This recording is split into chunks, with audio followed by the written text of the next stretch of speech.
अस्सलाम वालेकुम जी, कैसे हैं आप लोग। अगेन मैं काशिफ अरबज और माजरत चाहता हूँ, दोस्तों की बड़ी कॉल्स आ रही हैं, सब बारे में रिप्लाई नहीं कर सका। और सिर्फ अपडेट ये करना है कि मुझे इस्लामाबाद में जब मैं होटल वगैरह देखने के लिए गया तो वहाँ पे होटल वालों ने मुझे एक्सेप्ट नहीं किया, क्योंकि मैं इटली से आया था और मैं खुद भी नहीं चाह रहा था मैं करूँ क्या। तो खैर मैंने वहाँ पे उनसे बात की, तो कॉल करके महकमा से, तो उन्होंने कहा ठीक है आप कराची चले जाएं। और मैंने कराची में आके अपने आप को वॉलंटियरली अपने आप को कॉर्डन ऑफ कर दिया है। मैं क्वारंटीन कर लिया अपने आप को। ये देख सकते हैं, ये मेरा रूम है, ये देखिए। और इस वक्त मैं अपने ही घर में क्वारंटीन हूँ, ये देख लीजिएगा। ये मेरी चीज़ें रखी हैं, कुछ ग्लव्स हैं, मेरा कुछ मेडिकेटेड जो है वाइप्स हैं, उसके अलावा मास्क भी है। और फिर ये मेरा रूम है और यहाँ पे ये जगह है सामने, ये मैं यहाँ पे नमाज पढ़ लेता हूँ। और मैंने कुछ कपड़ा वगैरह यूज नहीं किया है। जो प्रिकॉशंस मैं ले सकता हूँ जरूरी, वो मैं ले रहा हूँ, जिससे आगे चल के लोगों को परेशानी ना हो।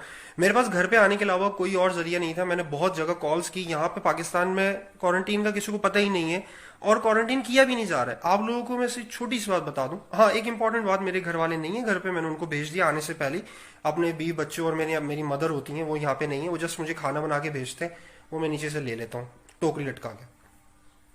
तो पॉइंट ये है कि हमारे यहाँ प्रॉब्लम ये है कि क्वारंटीन का कॉन्सेप्ट ही नहीं क्लियर। और बाकी रहा जाता गवर्नमेंट इंतजामात का, यार अब मैं क्रिटिसाइज नहीं करूंगा, क्योंकि देखिए छोटा मोटी मोटी बातें बता दूं कि जितनी भी एयरलाइंस आ रही हैं, मैं एक वाहिद ही बंदा हूँ जो डायरेक्टली ब्लड टेस्ट कराने के लिए चला गया। जो बाकी के 100-200 लोग थे उन्होंने करवाया नहीं करवाया मुझे नहीं पता, जो इटली से आए थे। मुझे नहीं पता कि जो लोग यहाँ से एक शहर से दूसरे शहर जा रहे हैं उनके टेस्ट हो रहे नहीं हो रहे।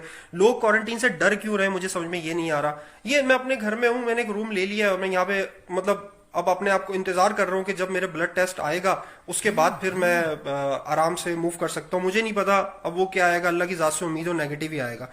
मेरा पॉइंट ये है, मैं तमाम पाकिस्तानियों से रिक्वेस्ट करता हूँ कि इमरान खान को छोड़ दें, प्राइम मिनिस्टर को छोड़ दें, गवर्नर को छोड़ दें, वजीर आला को छोड़ दें, सबको छोड़ दें। यार मैं आप लोगों से हम्बल रिक्वेस्ट करता हूँ, ये वक्त एक कौम बन के इसको सब इसे फाइट करने का है। आप गवर्नमेंट को ब्लेम करते रहोगे, गवर्नमेंट की बातों को ब्लेम करते कोई कोई हल नहीं है। मैं आपको छोटी सी इंटरनेशनल अपडेट दे दूं, आयरलैंड की 90% अवाम ने अपनी गवर्नमेंट से अपील की कि आप पूरी पूरी नेशन को उठा के, सब लोगों को एक साथ उठा के आप क्वारंटीन कर दें और आप इमरजेंसी लगा दें, हम 15 दिन तक घर से नहीं निकलेंगे।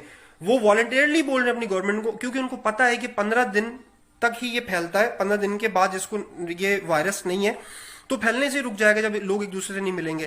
पुर्तगाल में मेडिकल स्टूडेंट्स ने अपने आप को वॉलंटियरली गवर्नमेंट को पेश कर दिया कि जी आप जिस महकमे में भी चाहेंगे हम काम करेंगे। इटली की आवाम ने अपनी गवर्नमेंट से माफी मांगी कि जब आप हमें चिल्ला चिल्ला के बोल रहे थे हमने एहतियात नहीं की, अब हमें पता चला हमने कितनी बड़ी गलती कर दी है। ये छोटी छोटी हेडलाइंस है जो मैं आप लोगों को बता रहा हूं। इस वक्त ओवरऑल हालात बहुत ही बुरे हैं।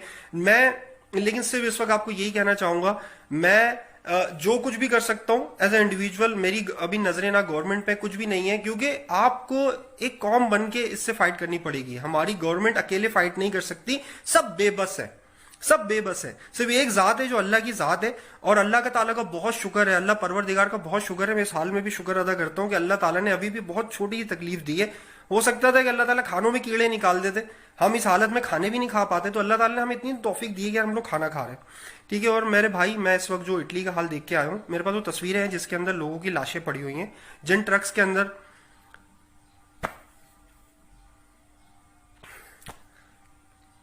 और मुझे नहीं पता कि वो जब आर्मी इनको बाहर लेके जाएगी, मैं थोड़ा सेंटी हो रहा हूँ। खैर, मैं जब आर्मी उनको बाहर लेके जाएगी कि उनकी तदफीन भी होगी कि नहीं होगी। तो पॉइंट ये है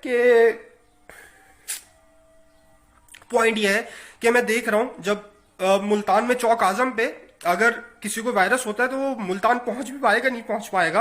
अगर कोई इंटीरियर में थर के अंदर कोई मरीज निकल आता है, वो हैदराबाद कराची पहुंच पाएगा नहीं पहुंच पाएगा। अगर कोई पंजाब में कामों की पत्तों की के अंदर कोई वायरस के शिकार होता है, वो लाहौर पहुंच पाएगा नहीं पहुंच पाएगा।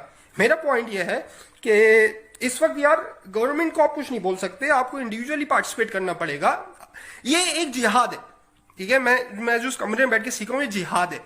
ये आपको अल्लाह ताला ने आजमाइश में डाला है कि ये वो जिहाद है जिसमें आपने दूसरे की हिफाजत करनी है, ठीक है। अपने से ज्यादा दूसरे की हिफाजत करनी है, क्योंकि आप तो इफेक्टेड हो गए, आपके बाद जो दूसरे लोग हैं वो किस मर्ज में मुब्तला हो रहे हैं।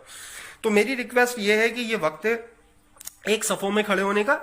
ये वक्त है एक कौम बन के, एक ऐसी कौम बन के उभरने का है कि जिसको सर फखर से उठा के कल हम अपनी जनरेशन को बोल सके कि हाँ हमने फाइट की थी और हमने एज अ नेशन फाइट की थी। ठीक है, तो this is the time, this is the time. क्योंकि हमारे गांव, हमारे देहात जहां पे पाकिस्तान की 70% आबादी रहती है, वहां पे मुझे अल्लाह ने तौफीक दी कि मेरा इतना बड़ा घर है कि मैं एक कमरे के अंदर क्वारंटीन हुआ। क्या आप बुरे वाला में या आरिफ वाला में जो छोटे चक है उसके अंदर कोई एक बुजुर्ग को अगर वायरस लगता है तो क्या वो अपने घर में क्वारंटीन कर सकता है? नहीं कर सकता यार, क्योंकि हम लोग गरीब है, हम मतलब थर्ड वर्ल्ड कंट्री, हम नहीं फाइट कर सकते इससे। तो खैर मैं इस वक्त बहुत सेंटी हो रहा हूं, लेकिन बहरहाल मेरी हम्बल रिक्वेस्ट ये है कि एज अ नेशन आप खड़े हो। और मैं अपील करता हूं उन साहिब हैसियत लोगों से जो इस वक्त अफोर्ड कर सकते हैं, वो अपने वॉलंटियरली अपने क्वारंटीन सेंटर खोल दे। ठीक है, मैं बहरहाल इंशाल्लाह जब तक मेरे रिजल्ट नहीं आ जाते ब्लड के, मैं क्वारंटीन अपने आप को किया हुआ है, मैंने आपको अपनी हालात दिखा दी है और मेरी पूरी कोशिश होगी कि मेरी जात से किसी को तकलीफ ना हो। और अगर कोई मुझे एज वॉलंटियरली बोलता है बाहर आने के लिए, क्वारंटीन सेंटर में जाने के लिए, मैं वहां पे पार्टिसिपेट भी कर सकता हूं, बिकॉज मैं फॉर्मेट देख के आऊं इटली में। तो मेरी हम्बल रिक्वेस्ट ये है कि यार अब अपने आप की हिफाजत करें। अपने आप की हिफाजत इसलिए करें कि दूसरों को नुकसान ना पहुंचे। यार हम लोग नहीं लड़ सकते, हम लोग फाइट नहीं कर पाएंगे, हम लोग गरीब कौम है यार, हमारे पास वसाइल नहीं है, हम इतने तरक्की याफ्ता नहीं है भाई। खैर मैं, मेरी वीडियो मुझे ना लाइक्स चाहिए ना व्यूज चाहिए, जितने लोगों को भेज सकते हो भेज दो कि अपनी हिफाजत करो। इसलिए हिफाजत करो कि उस शख्स के लिए हिफाजत करो जो इसको अफोर्ड नहीं कर सकता। तुम्हारे घर बड़े हैं, तुम हर चीज अफोर्ड कर सकते हो, लेकिन एक गरीब आदमी इसको अफोर्ड नहीं कर पाएगा। गांव देहातों में लोग अफोर्ड नहीं कर पाएंगे, हमारे जो कबायली इलाके अफोर्ड नहीं कर पाएंगे, हमारे जो जहां